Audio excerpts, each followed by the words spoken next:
Welcome to lively മാഷൻസ്. ഞാൻ doctor ശ്രുതി പണ്ഡിറ്റ്. അപ്പോൾ medicated fumigation, operation theatre മുതലായ സ്ഥലങ്ങളിൽ അണുവിമുക്തമാക്കാനായിട്ട് ഫ്യൂമിഗേഷൻ ചെയ്യാറുണ്ട് അല്ലേ? ഇന്നത്തെ വീഡിയോയിൽ ഒരു മെഡിക്കേറ്റഡ് ഫ്യൂമിഗേഷനാണ് ഞാൻ കാണിക്കാൻ പോകുന്നത്. അപ്പോൾ നിങ്ങൾ വിചാരിക്കും ഞാൻ എന്തിനാ ഫുൾ ടൈം തീയും പുകയൊക്കെ ആയിട്ട് വരുന്നത് എന്ന്.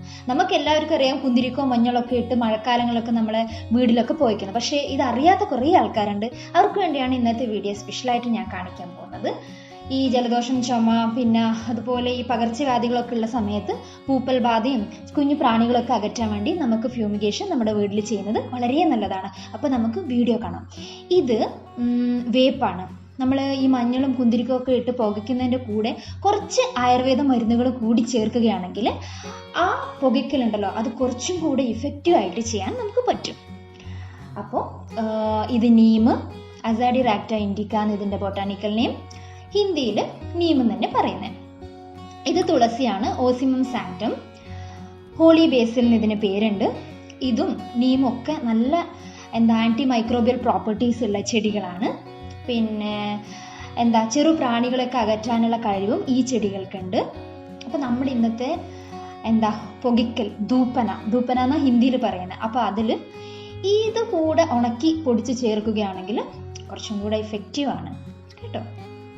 അപ്പോൾ ഇത് പനിക്കൂർക്ക, ഹിന്ദിയിൽ പത്തർചൂ എന്ന് പറയും. സാമ്രാണി എന്നും ഇതിന് പേരുണ്ട്. കോളിയസ് അരോമാറ്റിക്കസ് ആണ് ഇതിൻ്റെ ബൊട്ടാണിക്കൽ നെയിം. നമ്മൾ ഇതിൻ്റെ ഇല വാട്ടിപ്പിഴിഞ്ഞ് കുഞ്ഞു കുട്ടികൾക്ക് കഫം കുറുകൽ, പനി, അതുപോലുള്ള കുഞ്ഞു പ്രശ്നങ്ങൾക്ക് ഇതിൻ്റെ ഇല വാട്ടിപ്പിഴിഞ്ഞ രസം, തേനൊക്കെ ചേർത്ത് കൊടുക്കാറുണ്ടല്ലേ. അപ്പോൾ ഇതിന് നല്ലൊരു ഇതിൽ വോളറ്റൈൽ ഓയിൽസ് ഒരുപാടുണ്ട്. അപ്പോൾ ഇത് ഉണക്കി ചേർക്കുന്നതും വളരെ നല്ലതാണ്. അപ്പോൾ ഇതിൻ്റെ പുക വരുമ്പോൾ അതിന് നല്ലൊരു മണം കൂടി ഉണ്ടാവും. ഇത് മഞ്ഞളാണ് കേട്ടോ, കുർക്കുമ ലോങ്ക. ഇത് വയമ്പ്, അക്കോറസ് കലാമസ്. അപ്പോൾ ഇതിന് രണ്ടിനും ഇൻസെക്ടിസൈഡൽ പ്രോപ്പർട്ടീസും ആൻറ്റി മൈക്രോബിയൽ പ്രോപ്പർട്ടീസും ഉണ്ട്. ഇത് നമ്മുടെ കുന്തിരിക്കം. ഓക്കെ, അപ്പോൾ ഇത്രയും സംഭവങ്ങൾ ജസ്റ്റ് ഒന്ന് വെയിലത്ത് വെച്ചിട്ട് ഉണക്കുകയാണ്. പിന്നെ ഞാൻ ഇതിൽ രാമച്ചം കൂടെ ചേർക്കുന്നുണ്ട്. അത് ഓൾറെഡി ഉണങ്ങിയത് കൊണ്ട് ഞാൻ വെയിലത്ത് വെക്കുന്നില്ല. ഇതിപ്പം ഇലകളൊക്കെ ഉണങ്ങിക്കഴിഞ്ഞു. രാമച്ചം, കുന്തിരിക്കം, പിന്നെ നമ്മുടെ വയമ്പുണ്ട്, മഞ്ഞളുണ്ട്. ഓക്കെ, ഇത്രയും സംഭവങ്ങളാണ് നമ്മൾ പുകയിടാൻ വേണ്ടി യൂസ് ചെയ്യുന്നത്. അപ്പോൾ പനിക്കൂർക്ക, തുളസി, പിന്നെ നീം, ഉഷീര, രാമച്ചം, പിന്നെ വയമ്പ്, പിന്നെ മഞ്ഞൾ. ഇപ്പം ഞാൻ വയമ്പ് വച്ചെടുത്ത് ജസ്റ്റ് കുത്തിപ്പൊടിക്കുകയാണ്. അതിൽ തന്നെ മഞ്ഞളും ചേർത്ത് പൊടിക്കുകയാണ്. ഞാൻ സ്മോൾ സ്കെയിലിൽ വീഡിയോക്ക് വേണ്ടി ഉണ്ടാക്കുന്നതുകൊണ്ടാണ് ഇങ്ങനെ കാണിച്ചത്. അപ്പം നിങ്ങൾക്ക് വേണമെങ്കിൽ ഒരു ഗ്രൈൻഡറിലോ അല്ലെങ്കിൽ നല്ല ബ്ലേഡുള്ള മിക്സി ഉണ്ടെങ്കിലോ നിങ്ങൾക്ക് പൊടിച്ചെടുക്കാൻ പറ്റും. അപ്പം ഇങ്ങനെ കുഞ്ഞായിട്ട് പൊടിക്കാം. പിന്നെ നമുക്ക് പുകയിടാൻ വേണ്ടി നമുക്ക് ചാർക്കോൾ, അതായത് കൽക്കരി അല്ലെങ്കിൽ കനൽ വേണം അല്ലേ, എങ്കിലും മാത്രമേ നമുക്ക് പുകയിടാൻ പറ്റൂ. അപ്പം ഞാൻ ഇവിടെ എടുക്കുന്നത് ചിരട്ടയാണ്, കോക്കനട്ട് ഷെൽ.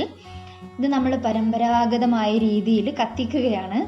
എനിക്കിത് കത്തിക്കുന്ന സമയത്ത് നമ്മൾ പണ്ട് സ്കൂളിലൊക്കെ പോകുന്ന സമയത്തും ഇസ്തിരി ഇടാൻ, അതായത് തേക്കാൻ വേണ്ടിയിട്ട്, അയൺ ചെയ്യാൻ വേണ്ടിയിട്ട് ഇതുപോലെ ചിരട്ട കനലാക്കിയിട്ടാണ് എടുക്കൽ.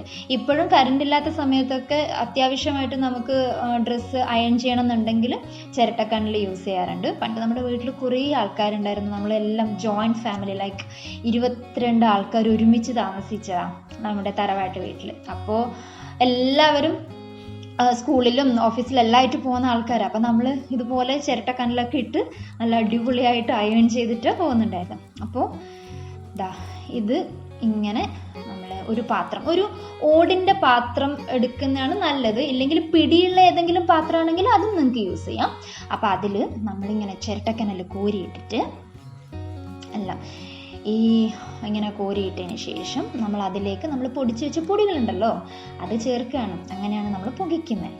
പിന്നെ ഈ സ്മോക്ക് അലർജി ആയിട്ടുള്ളവർ, ചെറിയ കുട്ടികൾ, ആസ്മ പേഷ്യൻസ്, അവർക്ക് ഉള്ള വീടുകളാണെങ്കിൽ ഇതുപോലെ പുകയിടുമ്പോൾ നമ്മൾ ശ്രദ്ധിക്കണം.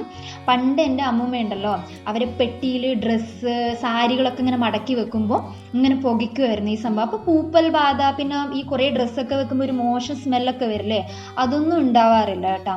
പിന്നെ ഇപ്പോഴും ഒരുപാട് പഠനങ്ങൾ ഇതിൻ്റെ പുറകെയുണ്ട്. അപരാജിത, ധൂപന എന്നൊക്കെ പറഞ്ഞിട്ട് ആയുർവേദത്തിൽ ഒരുപാട് വേറെ വേറെ ധൂപന മീൻസ് ഇത് പുകയിടലിനെ കുറിച്ച് പറയുന്നുണ്ട്. ഒരുപാട് ഔഷധ ഗുണങ്ങളുള്ള പുകയ്ക്കൽ.